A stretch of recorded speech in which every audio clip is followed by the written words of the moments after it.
ala haketu telefono le kacha kuntu ako sabaro jofula la bala jondin simaya akonye kabila o kabila meye beno sabarola ibe kalaba o mari le bulu hanne ka mo fudu mutal kare nyom mo fudu ko bukata de bata kason ko belal ako kalaba o mari le bulu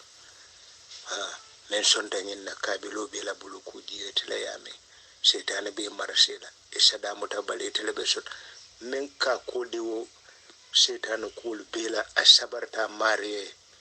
ako kabilo be kalaba wala bulu kabila o kabila me be no sabarola be kalaba wala bulu ako sabaro jonde wa simaya ako sabaro joba arjanna nal dun tan malaikol nata yal konto assalamu alaikum kuma fale arjanna dun kella konton do e ka fale na nyimalla jolete al sabarta menna ako menne yalon ko ne be konton ne ki konton sabarol ako ne te buka sabari te be tarla o kafo ko no model oto be kafu dungu be ya marla be mfa ya marla ngai ya kan karamola nga sabaruta bake fajason na nyi nkafo mbafala nkafo ntafala ban ninga fo fana man kenyente kafo ko nga karamola kullo la wanyare kato karamo fa wala nyim fonye aba fo kanye wato men akan telefon susun de sabaroka wala nan ninga fo portal bol si sabaro karanje amanke ko ngamoro la kullo la wanya akonye fala jinte musu folo men soto otuma mamba nan kasi nyinin folo akonye akatundandar lala akafonya moro kolo jam fata janna ike bata jitulun na afonye safa bismillah akonye komi musuna ke nde kamera abe saranon la akonye yara ba so be al akonye ntoloka palaso men nyinin alabulu palaso ni wato ne sira o kense ya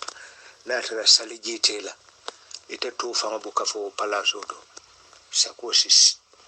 sakosi palaso di de buke to fama fo le sakosi palaso di to folo mbem fama ya marla mbali ya marla memmen ni mo moro la talibode hannim palasi kude nka karson saliji kundunna saliji mu misil mo la tawmbalede saliji mu misil mo la balandawol saljiyo ka motan ka katamal hanin kura men be silandingala na ajanja wato ina be benna tra saljiyo bela ndebe dankene yare nyinna ko ala be tankalala bitun si saljiyo sa abulanna kul ko saljiyo manke ko salwati ne salwati doro saljiyo mislimo la balanda wala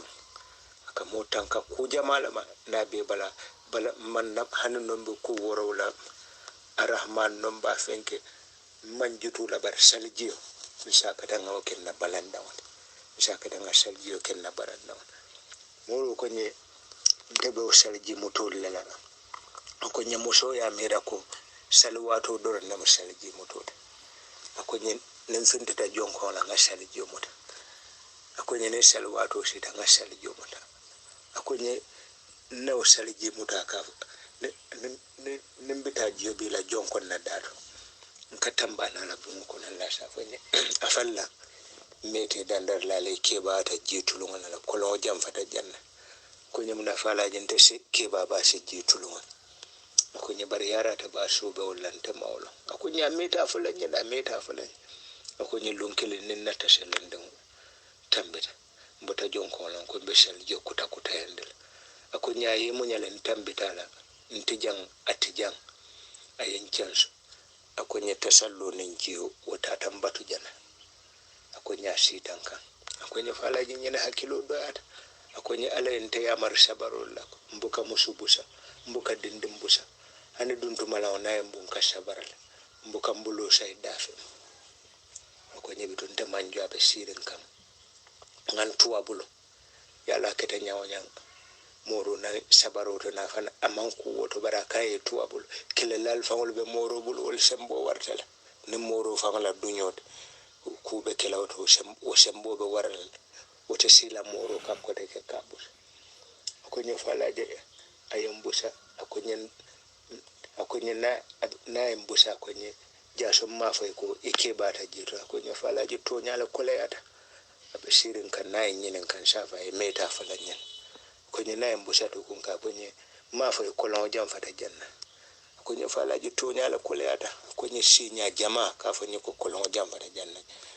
jason ko ne ko lon jam fata janna jason ko ne ike ba da jitulo akwai ni na yin kan menna abe sirin kan shafa e to nyala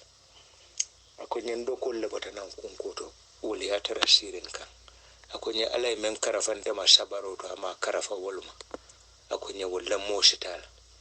akwai bitum alai natala kol da wolanya wolunga do ma fa ko lo jam fata janna kai ya fa ma fa ke ba ta je to lo kai meta falanya o be o ya tandela ko mbedde ta wode to ko nga to nya fa do nga karamola silota anan fulan jam fala nga sabarota morula kila manku woto kantar lalbe moro bul han kew famata hani labulo mara moro la nadiya ta mari baro be e kanyin jarabe taworo la bundal men fa alay kuto kolen taworo lo me ka teste la jannaka sisira wakan ngani shata wala nya ma fa nyeko nyimbe o jarabo do kilin wala kono bar mobe yalo na nyim fana mu jarabe kolan dolate ala barka bake lamin sonko ni kondon enen forumo be ila joko siro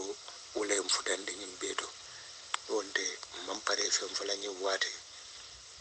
birim biyaye men banki somanda wudun tan la bake la barka yo yalo nganyim fana fala sabaroto ko nyamul benta dawda e ko mo forum jombe sonnangin nsafo inte sonda mul benta dawda e ko bafutu bal jombe sonnangin nsafo inte sonda inte sontala ako ni barbirin tameta mendu beke siso konko nyala ila dinkende yal ni la bafutu wala ako ni ibeka menyina alabula aya sika ya din sabaro la yono ako nyentela nyim palase iko ma dilla nallonde kan iko ma dinnan na alabatu kan iko na sabaro nimmenu be palaso nyini bire na sabaro suman isulata darajo minna intela sabaro tambita wala yenna kudul suman dole yendang bire sabaro suman isulata darajo minna intela sabaro tambita wala namuna musubusa namuna dindimbusa andun tumalang nayem bunka sabaral iko naw sabaro ye palaso de nawala kan ako sabaro kulo ay wala fene oto moro la bon e mbem fa yamarla ani akanu bal be sabaro be mbulu nyawnya sa kafu ne mol kafo ni son danyin itela mo foro wato wala be mula setan ne to inin manta be wala kawali sabaro ala kanin sabar la ala ne memmu nam naje way perta ala baraka nganyim fonfon ne bare hani ya sayin kan mo kutulu men dunta akaka wole wala lede men dunna ni yamo akaka wole hakilu bulan dole nin men bedde to kono akela sabaro kaful ala baraka allahumma salli ala muhammad wa sallam pata baraka bake e kan na men foten ye moro la no mo nyomen fo komin atela fahamu atayamira saliju nyanta mutala salwatu dor nela otomatela kala mutaman futa nyinto ko moro nyol ka palaso menyene na tara saliji tele te ka fo palaso lala lombali al mbare no monyo kendo lam alay momo ni moro karo safi o be mu manta be molete adu molo fananan afundu mamba kama aya mutal ko alay kolaya bundal me safiyate jannaka sisira kan anyanta ku kala wol men takila no mo nyola obe ku kala wol la kono comme exam bundal wote anyanta sabar la la auto pass moro yaje wolanya amaje ko no mo nyoye ku leke men manyan nakela adu moro fa yam fo dana na mario yale njiketa alabe o mutalale ababula la moro la jamani mal fana kono komi nga fo nyamen kame yitande doron ni aje moro be ni satalante pour talbol sike sabar latin misalon ko kairo ta soto no la sabaro ko ako du yamo e dawde sabar akole yatale kudi ma mo ka fa wol moye mola wala sabar men ko le yate ka sabar wol bar ku kala ni sabar tar doro ite men sabar ta ala ke kototale inyi nin fe o yesuti yala yakata alala wala sabaro betende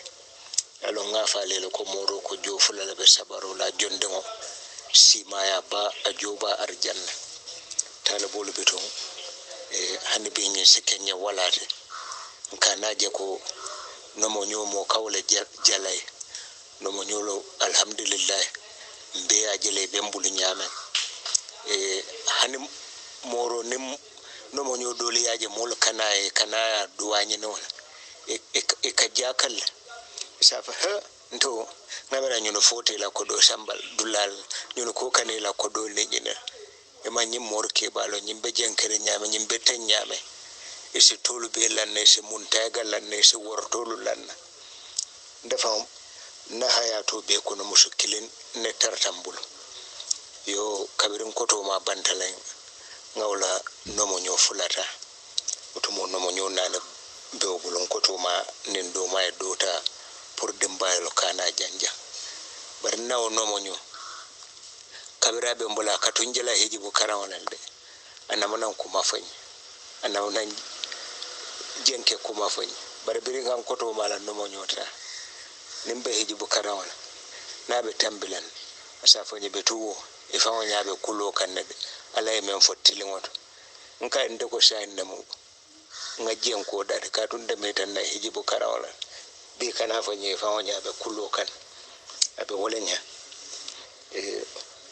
nomo nyulu ala e dinna wolenya dolu biji koto boro le mu jara bolam e kamelle kan ni sabarta la wakila kende ya doron ne kafu comme président ne ya fula abdou kadir jelan fana analo palaso be adama din talibol nin jenna talibol be la babul bar nomo nyoy toro mellaka nin tuma do nomo nyo nata ka alafta dimba malala lote kere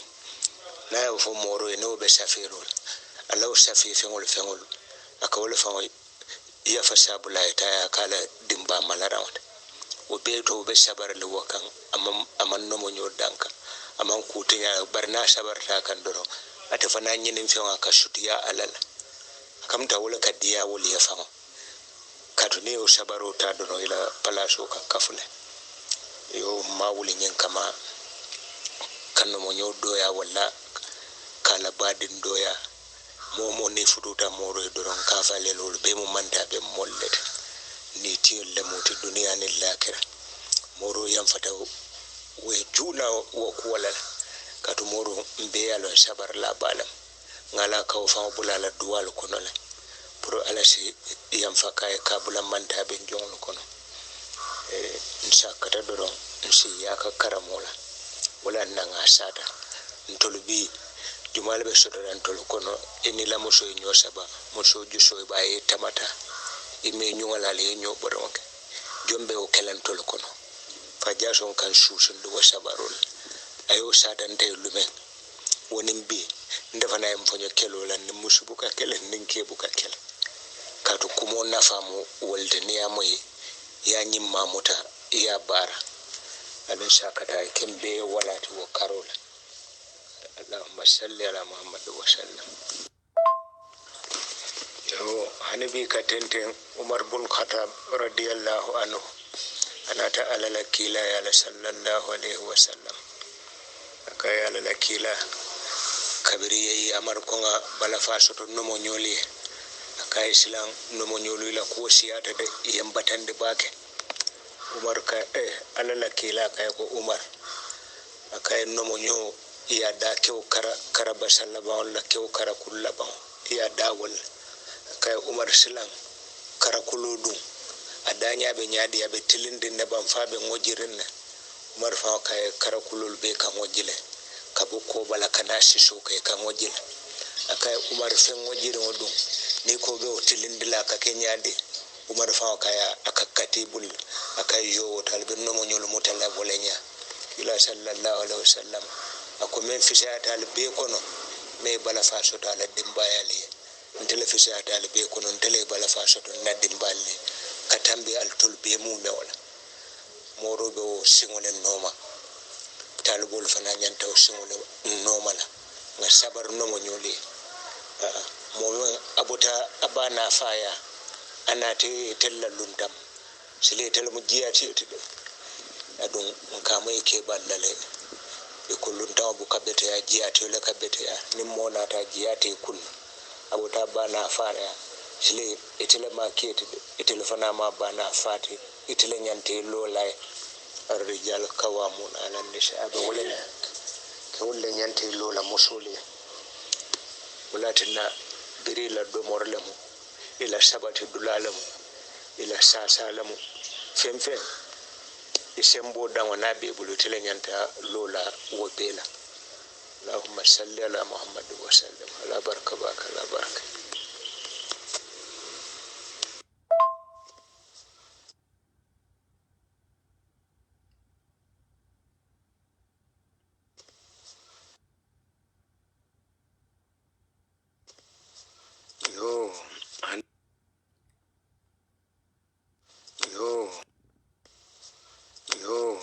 ane bimbe no mo nyolla kisa to kono de katu wala balen moro na ne nyim fonye akonya falaji momo sonta futu tanye yela shlo yela ma worowla alayo be tanka jahannaba dimbamal e oton sonta ko wala nan kale momo futu ta moro e ulbebe mantabe molle kono boto pateka muske ba nyim memfo na memo moro la nomo folode nomo nyo folode ngaji ka fana be wala kono kata fututa moro en bira ko nya falaje momo sonde fututa ila shilo ila maworowla ala yo be tanka jahannama dimbama adu moro fangla nomo nyo do fana yo fo nyala bon kono woni moro ma fo nyo nyala bari yalon to fo man fe anu mo nyo ko nya moro ke ba ko bere son tam fututa laslo yera ma worowla ala yo be tanka jahannaba dimba adu wono mo nyobe baluren ne asike nabe foru mota tulo ben nan yinnale asin tonya ande no oto alhamdulillah jiki bala wod men be yela modi la morola yela ma worowla mu o mo yela ma jamalate o mo manta ben balete o mo manta ben balete yo do fana nyim fonye akonya do bankunda fodo fo kam fajara lamba ni manyina tola akonya nan nala no mo nyo sonkata akonya no mo no nata allota kundo akay muna morki be to fanga e fammuta monete ite mu jumalete ite e fammuta monete ako morke ba wulta kay awwa e hako boy ndenye sonko bandale yara fanto warobe na dunnanna mamba kalama bari la nyinin karo yankono to di abage yaran tabi na war lambina perdi lamman ba kala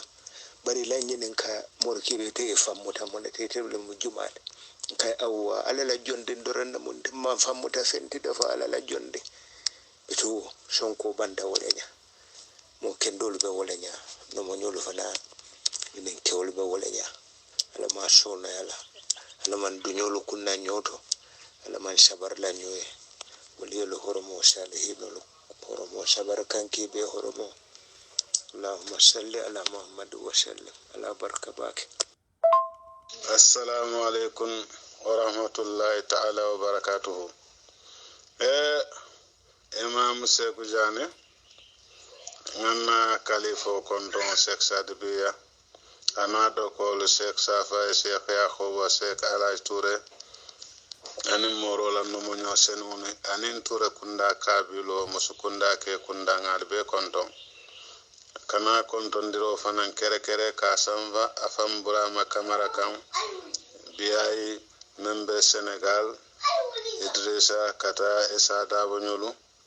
kata secretary general ablobe motarin do ko sembo warta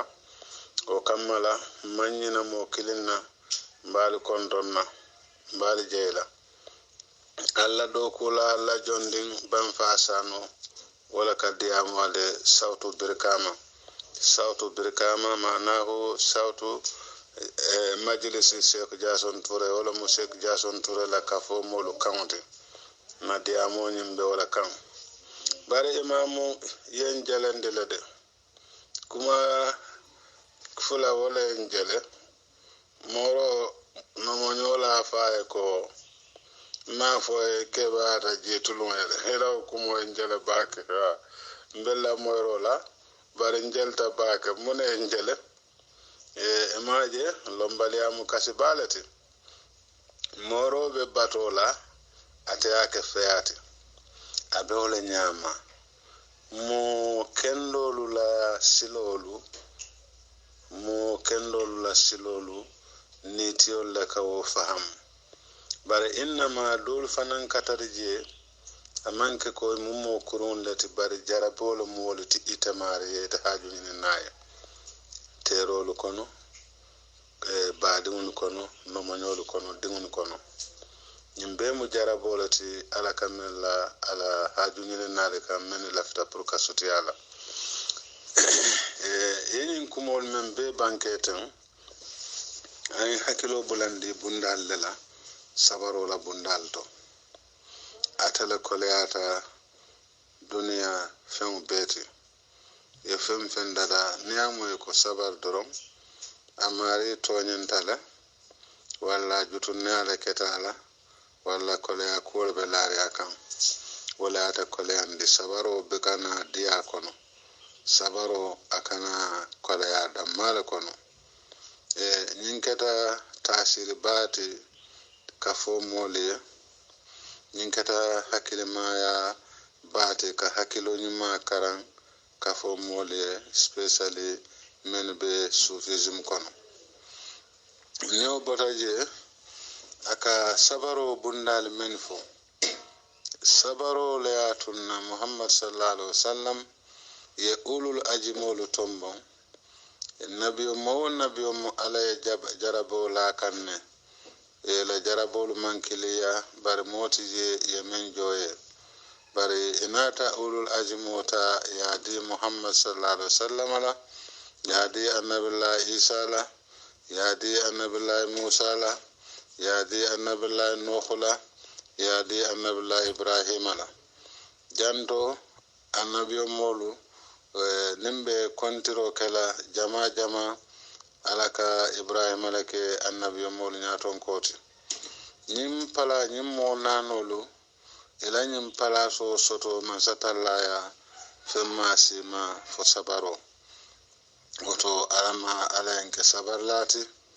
alama ala yen ke sabar laati alama ala yen ke sabaro mutalaati kila ñiŋ ma horomoto ahlu bayti rasulu faŋ horomoto sallallahu alaihi wasallam aniŋ moñiŋ ma kendolu menu tambita aniŋ menu be baluriŋ aniŋ menu binala fo ala si baraka keñiŋ kafoto fo ala si na natolu timma je ala si gambia banko kañindi duniya aniŋ lakira seku jason touré iko ya yamari ñiŋ na le ñonkomo ñiŋ abe bantambilliŋ gambiyankolu niŋ kula tema ñonkomo ñiŋ be bantambilliŋ kila mantolu niŋ kula tema amaŋ soto taariko to ma karan taariko to ma moyi londi kelal fana na kaja kono ko mo nene sotota le ye hadamadiŋolu kono ala ye ñonkomo di meŋ na ka ka ye sunnati bawo ŋa lammo ye faŋo ne ŋa moye jason touré daala ma moye moo doo la a faŋo ne ye a banke ko ye a di a la sunno to wala mu ñinti ko i ko ye layawndi kila mantol la ñameŋ woto ñonkome kuwo ñiŋ cakane kuute ñonkome kuwo ñiŋ fanaŋ kañe baale bi je ku baale fanaŋ bi je dunaaniŋ lakira gambiyankoolu ye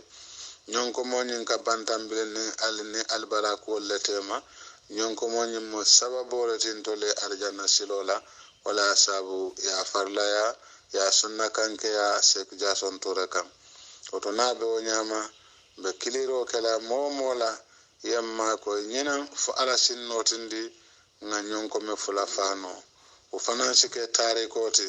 i se a fo korona saŋo kooro saŋo korona ñi wo lemu kooro ti manniŋ ka kaŋo duniyaa ye kooro saŋo mooro la taaliboolu ye ñonkome fula le faa a si kumasi ñinaŋ ŋaali daani kila horomo la sallallahu alaihi wasallam ŋaali daani ahlu bayti rasulu faŋo kila la bundunkelu horomo la ngal dani ale jabiro ke ale dankuro ke sain nin danirola anin kumandirola al nimbara al badimma alla dokula alla jondi wala kadiyamu banfasano birkama sate kono kanyin kuma kamuta kabula alawa kono imamu seku jane enin bara elayin kumo dolu mbina kacala walla e jalol wartambulu bake enin bara jane mor assalamu alaikum wa rahmatullahi ta'ala wa barakatuh ni o bota je mba folale siare fele asita e ko nga fo nyamen komandinto mbe nyinin karo kela kafo mol bulu kabo talbe fololula kana bula talbe labanula kana kanunte fololula kana bula kanunte labanula morola karola jumale be kila sallallahu alaihi wasallam ala nyonko mo me ka fa koswa jumale ba tala kasika kadi morola Sheikh Jason Touré la hadiyoti eko adaman so e nyonko mo kala sunnoti nyame kanyitandiala ko sawo san ayanda nyonko mo farala nganyine ngane siti serum pour ka nyonko me fulafa alaman la nyine ala ndebe daniro kela nde banfasano mbe daniro kela ale palaso men karafamma nimmen sinna yamaro mutano kila la nyonko mo men akasela ka fa ko koswa jumale bo nyonko mo sanna yanati yadi Sheikh Jason Touré la hadiyoti nga fa ke koto tilisay jumale be fansa sala yo nyonko mo san iko kila konyomata nyonko mo men kan fa dunta madina sate kono fo ala e nyonko mo yamari nyonko mo le jiadula tombo Muhammad sallallahu alaihi wasallam wolu halamadi membe be madina kono men keta ansaro leti momo lafita pour kila e du la suwo kono nyonko mo kila ya fo ko innahu ma'murun e nyonko mo yamarle jiadula la ni nyonko mo betata dami albesa lonko mbeji la jelo kila la nyonko mo me akasela kan e ka fole ko kaswa nyin kaswa jumale ba sanna e julo bula kauna ya bulandi la moto kono wala ya nafulo kina men si nyonko mo sanno asi nyonko mo la depanso sino yana ya jindi boyba sate kono yake kila sallallahu alaihi wasallam al hadiyoti eko altala e Jason Touré ya mari nyonko mo la fala nyame ya ngana siti ala ya dila lakira ala ya ke solen kam fanti yomal kiyamar jana kono mbo nyinindiro kala talibol kono talibe musu talibe ke me ya sembo soto ngali dani alisake ku kenyerinti ba wato sitale aliya ke ku kenyerinti nyonko mo na boyba fa ala sinde mano nyinam nga nyonko me fulafa bawo kafo ka yirwa nyame mo kasiya nyame e nyonko me kilin adoyata kafo ele bisarahatan tonya mba falale e alla do kula alla talibendin banfa sano wala kanyin kuma kan bula alhawa kono imam Seku Jane ela bankel men yefo yemma mande bake yem balafa yen jelendi inatan kumbonde fanan oto hanbi mbe duwanyenen nal bulu muskunda ke kunda morola dimbalu alsilla fa duwala alella fa ngania duwala ko nganio anin kanunte ya wole mbulandi Sheikh Jason Touré noma mo jama be nyen kafo kono imam Seku Jane nyul bolle kono ul bela alfal fanan woli bali sotote kono le bare ala taala momo akete samba silala la momo akete ni bo bundale la e wonya inata ngani o soto kabula Sheikh Jason Touré noma inata ngani o soto kadoko ke Sheikh Jason Touré nga fole nun koma sisaya kan moro la nyem palaso niaje momo e tariko karan muhammad sallallahu alaihi wasallam la kuluko la daji ko yolu karan e nyanta lonna la ko mo kendol men betambita mo kendo mo kende abe ka annabi mulala daji ko ta abe ka tiafato fata annabi mulala daji ko to imma muhammad sallallahu alaihi wasallam an muhammad tanol o bari ñin siran me yalon ko muhammad fan sita wala kan sallallahu alaihi wasallam biringa bota je alaka karafa manto mol memma ibikawo siran de mola memmen futa kilala pala ala sabaro darajato yo lonna dolu kilala ñin daji kolu ala ñin mañalu dole tan lulu sotoje dole taworo sotoje dole taworo wala sotoje bare 100% wala 100% ka be soto daraja kemela ma moy tariko to ma jefanam ma moy kacha kono ko moy kilala daji kota ka be kopi foka bam tereng naman ke sek jason turati a tata kilala kuol kono le amam fentu aman koditu aman sanitu ala muruba ala konna ala samata kilum anala jallabo ala balo kono ay nyeletu mamo e tariko to fanan ko muhammad sallallahu alaihi wasallam ay fani kune sotole mo e tariko to mamo e kila daji ko to ko anuto siata nafulo lale anuto siata mabor fon lale ala sa wato afata ala belo e menu tarala e asabatita tariko to ko kila man fentu siti fento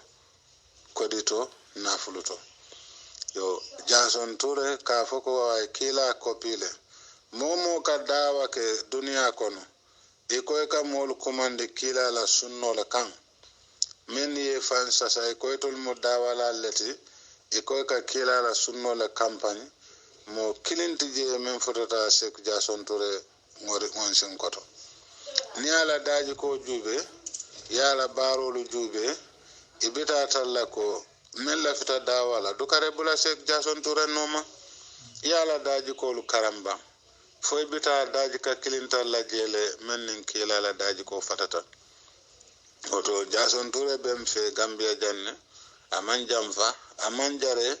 moye finti Gambia ko kata daji ka nyimale karan walla ko ta kata kiliro ke dawa ke kila la sunno balundolo la mo man kila la sunno balundi membe ko Sheikh Jason Ture e woto kammala na soto fembala soto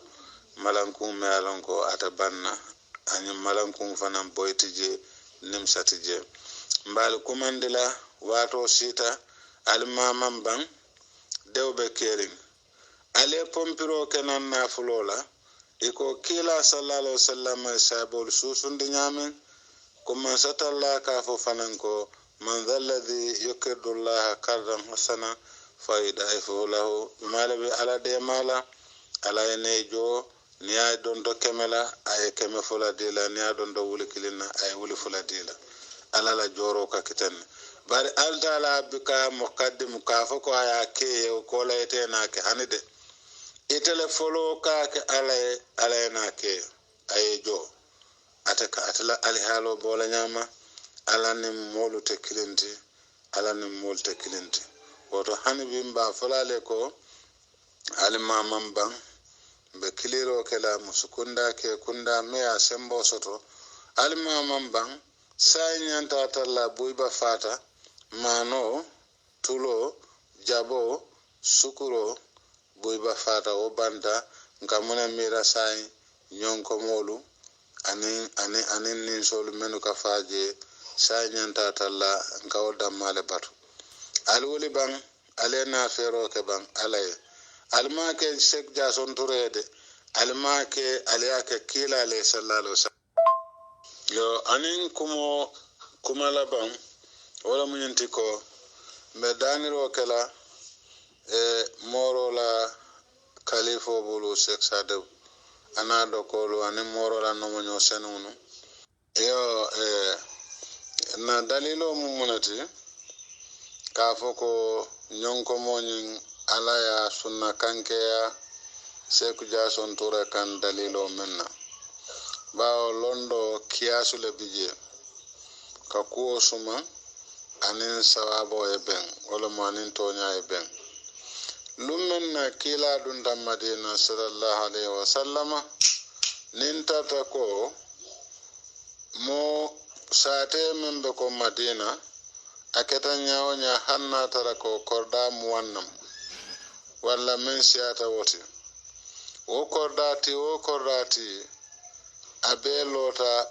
ako atala nyanta kila jandila la korda kono sallallahu alaihi wasallam lansarolu kono nin kordati olu nafultiolu be kono le mo buñarunu be kono le ni wo nyo sabo keta ando wato murubale katama ni o sibonole bawo kila mudafennati hani kafirolu ni nyaaje ite ka konne dron bare ni nya boyta anyalanto kan isondo mo kam mamanne ko ni santawalo mamanta sankumo ya taki isondo mo kake wala nyama nye kilaje dron fo juso e mama men ya kanu ni yaje kila kano kan ibika sabar no katu nyobulu ni nyonko mo alaman nyonko mo yamari puru ka jiadula fo nyonko mo ye alaman sakunda alaman sa sembola tennu kelobe kela Madina kelo men be jawyala niyo sibono je le hake nyo sabo kamma bawo kila mo kilin damalati nim mo kilin kordata ye nyo sabala walla korda mo ye nyo saba mo kilona andu wo mo kilinati ata faran nola ka jawo kordal be kono fasi jia korda kilina kono wo kammala kila la nyonko mo alanata yamare ka faye ko afoye silo bula nyonko mo yamartale ni nyonko mo bitita dami alisalon ko nyanda jela o nyonko mo la bitidula kila jita jele wala fukariyata Madina sate mol beti wolum wala kideta Madina sate mol beti wolum nyonko mo bitita dami kila sallallahu alaihi wasallam jela mala kaburoti nyonko mo ka nuta ka banko sera fo afutata kila la kaburo ma a nulo dami a bitita dami bito kila be badere ngodin kirale to alala nyin kolu ka kawo ku ya bake wala asabu na dalilo nga sembendi jelela nimme londi soto e na dalilo burkala menna safe fendo mirato isabula nan fonyo kono ko ngabula je nyam ye nyonko mo nyindi Seku Jason Ture la purka ntolle kumaka albalala ya diala wala kamma wala na nyonko mo ni ajube ibika fa ka jindi bal nyolu londi ka tabi ka subota ka siala ka domo abaka ke wonyama nyonko mo subo ka tala nya menna momo fahamro ke kolula ala la silola ani woli la silola ani kila fanana sunno korosi ya alqur'ano fanam moy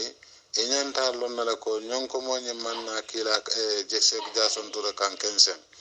nyonko mo meye kelo kumaka kila la jama molie ay tanka kele manke fitna manke yele mambon fo nyonko mo nyintata a jita dinkirato ala ya marmenna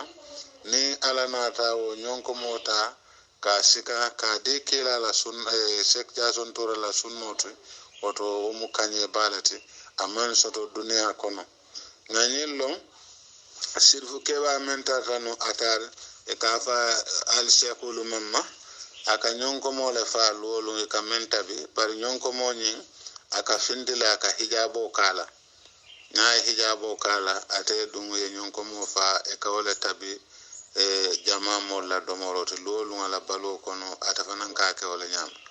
bar komin ka yamaro ke sawosa adata ben kila fauna bele lungune mamenke tatene lungti Jason Ture bele tawolunne ka faye ko nyonko mo wala mo la sunnoti sawosan ka bendi sak jason torela kuoluma woto manke kensanti woto nyonko mo nyen nata kan tolle kumaka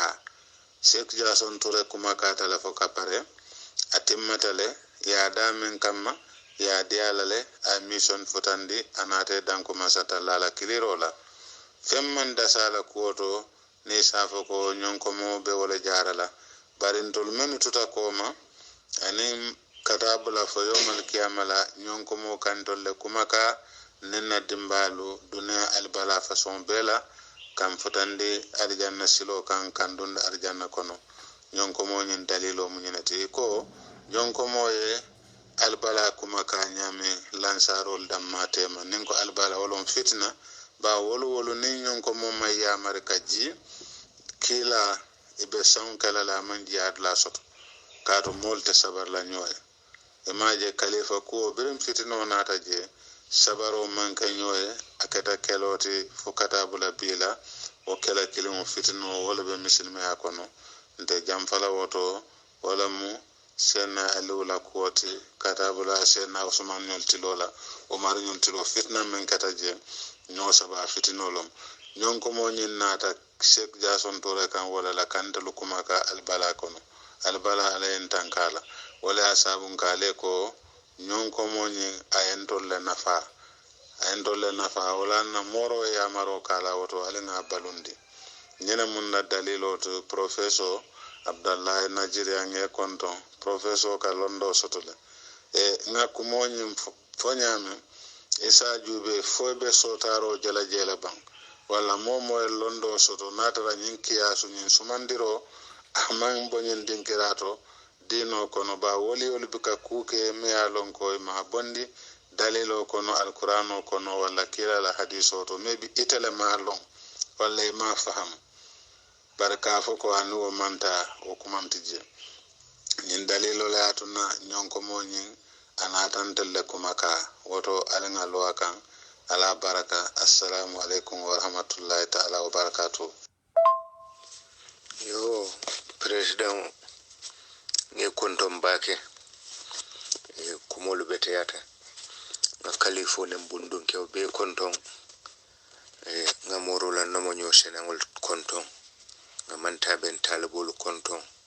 nga karanta ba mo be konton la palaso fale tep yo idiamu nya fanto bi nga shute jela ko se wo findita je ala ma kontenela ala me tankala jawulma allahumma sallu barakoto jaw nunde jaw bankeren ala man shawolo le bema ila jamfa jawolo ala me be fula fayan ala ma tululo kanya bo ku jembul kafo ala ma yuruwala ala ma tala nyato ala man jarabila nyo kanola ala man tankala nyo kongola hasidolo e masibu nafikulu masibu ala man kisila bema kolaya membe dunia kan ni muskoto karo mellota ala la jonjama aye bonde kolaya kono nyin karola la a horomo ala ma nyin kuran wulla dunia kan moro fan horomo ayin kifen horomo ala mo kifen nyimmal barakwa karan kitabo horomo ala no mo nyose na wal barako allahumma salli ala muhammad wa sallam yanyum fanyame nyin kumota wulla ta sosola karan nalbe nyin je kitabo kono la ya fanyame nyomo birim molbe nyo sabala la karafe wala kasambela dulato kila ko inna labula innahu ma'muru nyimbe ya marola koto na ila dame jela mun jiya dulato abu ayyub al ansar nyomo nyoita wala keno kono wala keta kila jiyati yote kila majibe ko fembabulu ko fendabulu wala keta jiyati yote andun kila nyimala daji kolte abu kanyina nyinyala amanke fesiru wallate luntaw dolu be je ne kuma kanyina jiyati yolla la barata mantolo karande wala muslima ya be mu kende alate abe mu bete alate ne menje torarinje wo ma fahamula ne menje hasidi yare jahiliyalen munanna alay nyindi karla amma dintela alla fangole ka talaro ka fa ye fa alul lima yuridu men diyata aka wulake mo bu ka fa ko kiten mo bu ka fa shaite akilin na bala dulato ni alay fengo di mola ni ta kafo wa manyan na kila wala muhasidiyat iblis amman fula kafo alamade iblis ma fendo bato amma namana sujude feye barbirin alaka sujude adamai ata ya fanja warta ka del fisa tawte yow dada poto la yata da dimballa wala fort to yaji iblis han birala maka moti nyata birayo manyake birabe kalla alay akayembe ni muhammad na mantul be filindilal aye kali ala fa bire sol fa be jet bara me kali dafin kodela aye kali ala la mansha ala la to iblis amanke musriki no hasidiya wala ala pala sotiya yo fa jaso nata nun bundun ke jamal be je sontama sibeteya ita ban fa men fa kadiyam si moto ke mo mamada wala mote ifana mu bundun ke wala si moto ke mo la mo nyimma ya jambe yolon bari ni aje nasaral bonota ya hudul bonota etol fana ya mutal ko ye kila la fisa mante ya jela ko annabi mela ba wala be fisa ala dafe wala bete ala ko be da wala horomo kam bari bira mambo itolo kono doron e jusubota ala dum mo bu ka fa e kite mo bu ka fa e shaite fa jason natra no gambia moru bol sontama bulatano denna be bunjama la malala no nja ase bunjama mala bunjama be sisila ila alfa falul la kulo be fenere motaka ase mo no mon de wol be kan bar haside ya mambe ta ka mo bonon de bake lundun nabe sira ko nyafala ko nyenen ko be duwala kibar lal ka fa nyete duwala yebata men ke palaso nyinola ye hormo men ke mo kendol men horoma kas futanyim palasim ni mambule no ma ye horoma ita duwale akona ko kibar lale barinna molle mo ye doya kenna doya kuntan safa hane palaso ya soto horomo la kona nimbata men mambate ya mataro bo ya mambate ame horoma ita duwala akame sondino obe moro balafarin bono membe mole yawto bari ala dum alhamdulillah talaro ketala banta ni tili ta sotole bar moro mambande moro bi jannade moro e fontaine sinya jama ko nyi wali yo farawna kendo be kile moro la lawro be buyba moro la kalifo be sire ala kulo kan moro ko nyi hen wala kamo ko malwala nga fonde sire yake president kal kumande men kan amanke ko e ka ban fa yale lo ne la bure ke fa jason nakuro fa jason ko nyi hen wala kamo ko malo momo ya jala dimbalu barakata abe keta mo baraka made akonya hande molu ma kalamuta kullo kono nir laba konya falaje hen wala kamo ko malo adu ngabira mo be ka ko mo le duwa nimbe duwa la nyoy ko ma sabate do ko ma bambande wala ma o kelani bar men katin na ko ma ka bamban ni ma o ibe mela duwa la le ko mo etu yomu re alanga hani ka fembonde ka ke sabilillah kila sallallahu alaihi wasallam anana be larin ka ba jimba wala abaka nyunu le bonata sai bodo babal awalin kan asilanta ko malum fante be mo bonota ngol le kono fayintila hayna nan baba kan nyunu le bonata o sai bo futata anyoyta kumbalum fulola ala lakila ko kay ala lakila jumal le bonata ako nyawnya me ifonyo aba fokan nyunu le bonata ako birin ayo fo faya fo kanya akay ko menni yalon alay nafulo karafema ibuka kiten hen bukan ni rosiyande alay nafulo karafema man ni rosiyande wo mo bono balete alanga wakil yemen tuyla molu bulu iketa balo wallata motide yemen to koma bire fata kare moto nangamlet ay bunjan nangamlet ay korda nangamlet ko mennu be iketa la wala tamu wad kare men tambinda nyato kare tamu wodoron net wala na moro ya be tambinda nyato ye men tambinde nyato wala ne samba kaburo to ye sutura mol dingol se muru kanun tawol se muru musul se suwo kono bari ye baro men tambinde nyato wodoron naka tufe kaburo kono wodoron nabu kamuro wala ka tare feje woto alingam fankano ne me menke e make moye yake kumale man amila salihan fal nafsihi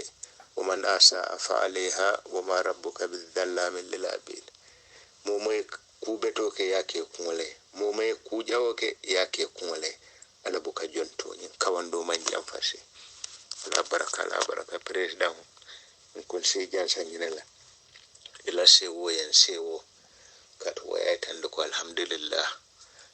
do ko be ke kan nyama baraka